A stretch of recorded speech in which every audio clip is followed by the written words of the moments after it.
Hello everyone. Today I'm going to present Coca-Cola's social responsibility campaign in China. Specifically, it is about Coca-Cola's water brand Chunyue in China.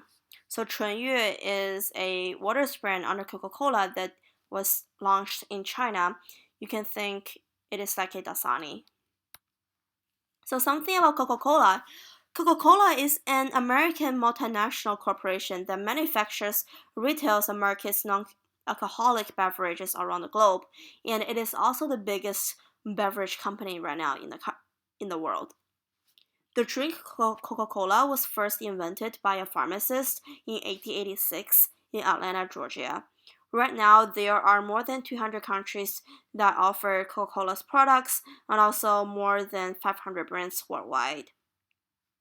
Within the United States, there are more than 800 drinks varieties. Also, Coca-Cola entered China in the early 1920s. The mission of Coca-Cola is to refresh the world, make a difference.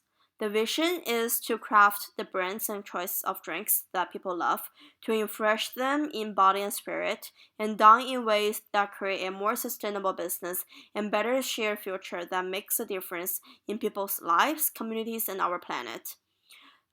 There are two sections under mission and vision of Coca-Cola on their website. The first one is saying how we do it. The second one is saying the behaviors we focus on. We can think how we do it is Coca-Cola's directions on how to drive its business. Also, behaviors can be considered as core values. The how we do it include love brands done sustainably for a better shared future. Their core values or behaviors include curious, empowered, inclusive, and agile. So, as we said, the campaign is Coca-Cola's social responsibility in China. Then China will be the host country. The full name, the official name of China is People's Republic of China. This graph right here shows the most current organization chart of China. It can be kind of complicated, but it says everything. Also describes the political system. The current president of China is Xi Jinping, Vice President Wang Qishan, Premier Li Keqiang. These three people are the most important three people of China and also China's government. China is a one single party country. It is Chinese Communist Party. Chinese Communist Party has ruled China since 1949. And the President Xi Jinping serves as head of Chinese Communist Party, head of the country, and the head of the military. Because China is one single party, the Chinese Communist Party has very strong power to rule the country. The Corruption Perception Index of China was 40 out of 100 in 2019, and it ranked 80 out of 180 countries. Within the graph on the page, we can tell that the scores are always pretty low within the past 10 years. The country's or territory's score indicates the perceived level of public sector corruption on a scale of 0 to 100. If it is a 0, it will be highly corrupt. If it is 100, it will be very clean. So the 41 out of 100 can be considered pretty corrupt, and which means that China has pretty common briberies within a business or within the government. The economic environment of China. So first, we need to know that China has a population of 1.435 billion. It is still the country with highest population around the world right now.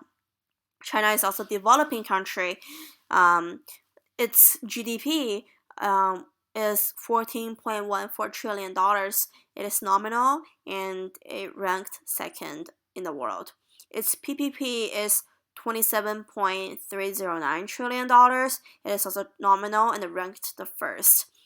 Although we can see the two numbers, the GDP and the PPP, are very high, but it is because it is a nominal rate. If it goes to per capita, it will go pretty low because of the huge population of the country. The GDP growth was 6.6% in 2018 and 6.1% in 2019. The unemployment rate, the most current one, which occurred on the fourth quarter of 2019, was 3.62%, and a quarter earlier, the third quarter of 2019, was 3.61%. The inflation rate, on the graph on this page, we can tell in January 2020, which was last month, the inflation rate of China was very high. The increase is significant. So it was 5.44% in January 2020, and it is a 0.9 increase from December of 2019. It is the highest inflation rate since October of 2011. And it is due to the increase in pork price, Chinese New Year, and the coronavirus outbreak for sure. The food price increased 20.6% year to year. It is the highest increase since April of 2008.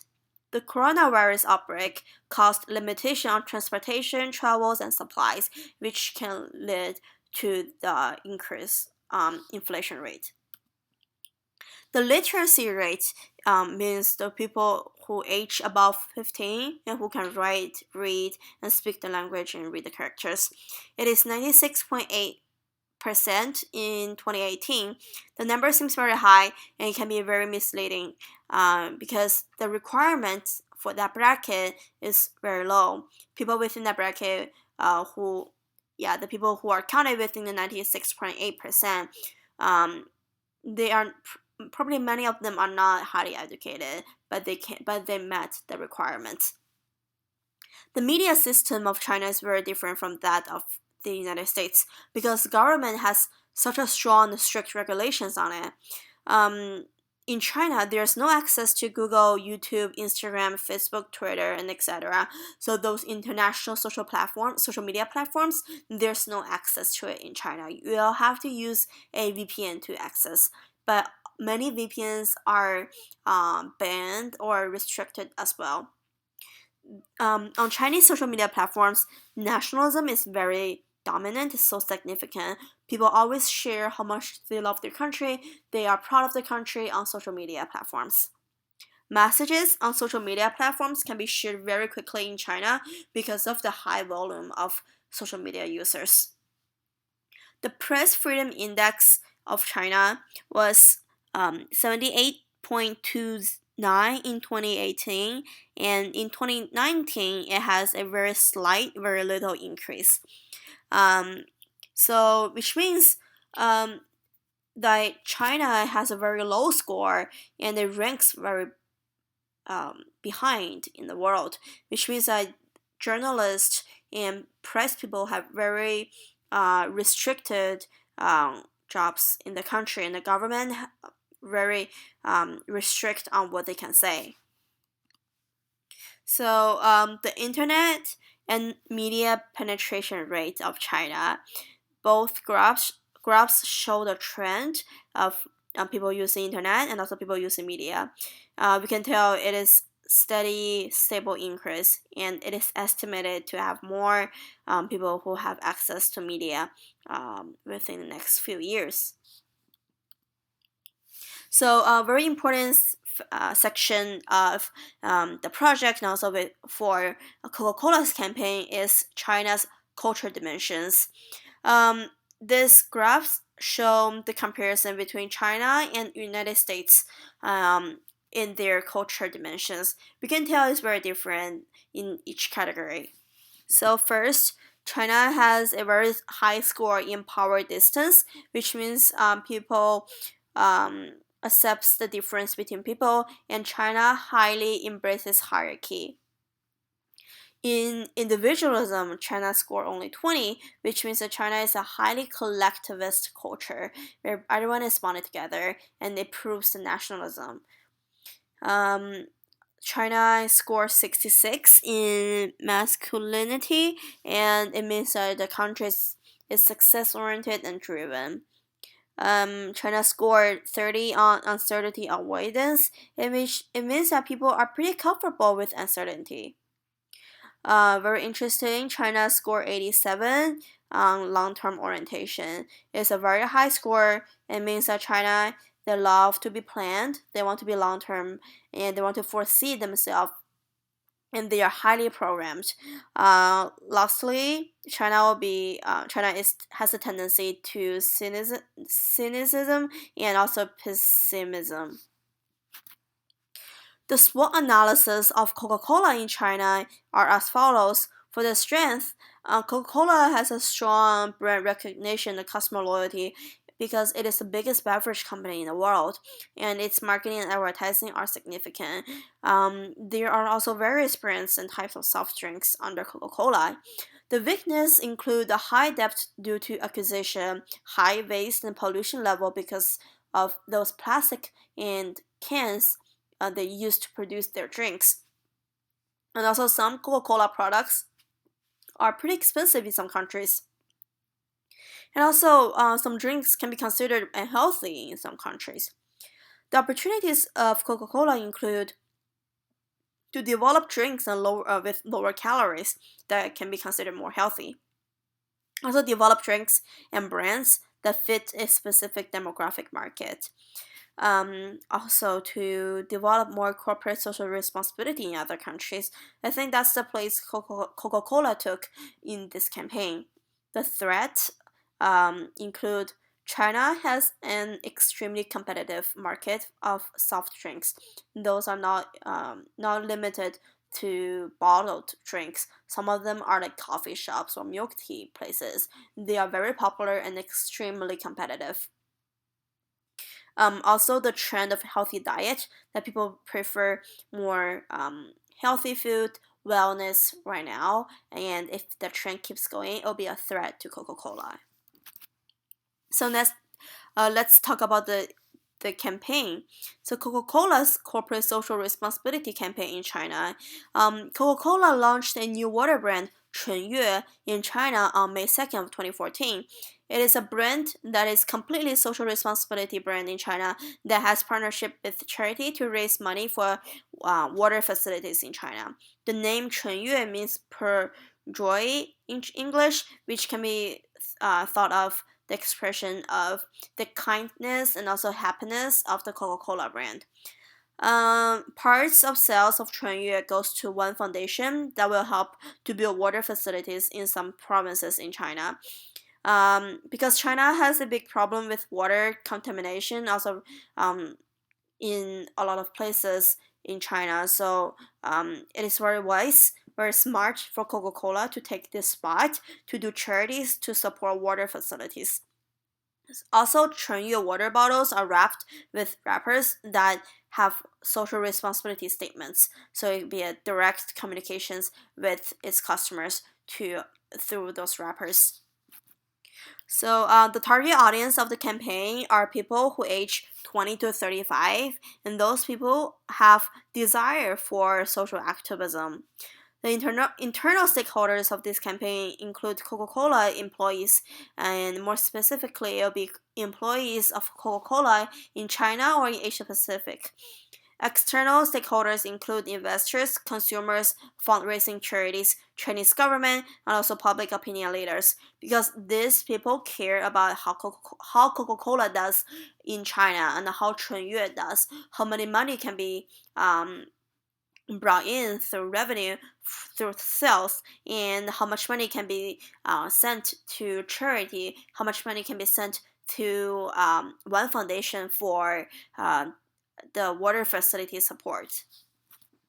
The key messages of the campaign include Coca-Cola wants to strengthen its social responsibility, also wants to share its kind and joy initiatives around the globe. So supporting messages to help Coca-Cola make this campaign happen is China has the highly collectivist culture. They love bonding together to support, to help the country, to do something for their country, to support people who cannot have enough water. Also, as I said, like the nationalism, people just love to support charities. The goal of this campaign is to raise money for water facilities in China The objectives is like from informational perspective to increase Chinese customers' awareness of Coca-Cola's corporate social responsibility. Altitude to let Chinese customers love, support, and believe in Coca-Cola's brand's name. Also from behavioral to let Chinese customers buy more water from Coca-Cola's brand 纯悦.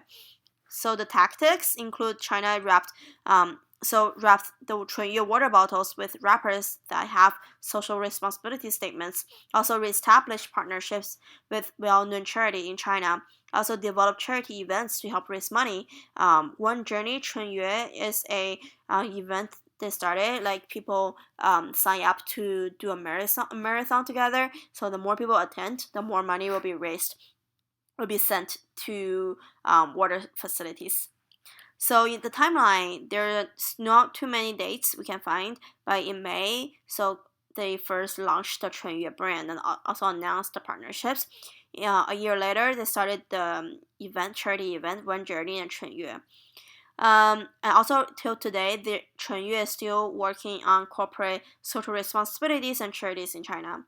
Media channels include Weibo and also other news outlets. So Weibo is a micro blogging site and also the biggest social media platform. 纯悦 is being pretty active on Weibo and sharing their updates on charities. So the evaluation is so till today, 纯悦 is still constantly working on charity works in China, and 纯悦and Coca-Cola have gained good feedbacks and a reputation in China. The conclusion is Coca-Cola successfully strengthened its corporate social responsibility in China through 纯悦. Also, because I said China loves long-term things, corporate social responsibility is also a long-term project, and 纯悦 is still working on it. Key takeaways: China is a country with strong collectivist culture, and the strong nationalism leads to more charity works in the country. Coca-Cola is a foreign country, took the correct point of doing charities in China to conduct better public relations. Our specific recommendations is that when a company wants to conduct public relations in another country, it must carefully study the host country's cultural dimensions and fully understand the host country's cultural insights. The environmental factors in this case that affected Coca-Cola's campaign are the follows. From the cultural dimensions perspective, China's cultural dimensions indicate that China is a very programmed country with a highly collectivist culture. So people love charities, people love to be bonded together to help the country. So that helped 纯悦 and Coca-Cola to succeed in this campaign. Also, people love to plan for long-term public relations that help bonded all people together. The freedom of press, a foreign country should always remember that Chinese government has highly control on the internet, and many types of contents can be considered sensitive and can be removed from the internet. But 纯悦 and Coca-Cola are doing great in this point because they stayed away from the sensitive contents. They stayed within the areas that people really love, like collectivist culture, charities, and nationalism. Social and internet penetration, because many international social media platforms are banned in China, a foreign country will need to learn how to use Chinese social media platforms such as Weibo. And Coca-Cola did a very good job now adapting to Weibo and shared the contents very well. So I will say because of these environmental factors, especially because of the cultural dimensions, people love charities, people love to be bonded together, and Coca-Cola made the very smart decision to step in to do the charities and to raise awareness and to have everyone together to buy 纯悦's water, to join in their charity events, and to raise more money for the water facilities in China. So overall, Coca-Cola did a very good job in international public relations. They fully understood Chinese cultural dimensions, the economic environment, Chinese political system, the government, also the social media and internet. Because they know everything very well, they do very good research. The campaign did a very good job, had a very successful result, and still going on today. So that all together drove the successful campaign of Coca-Cola in China.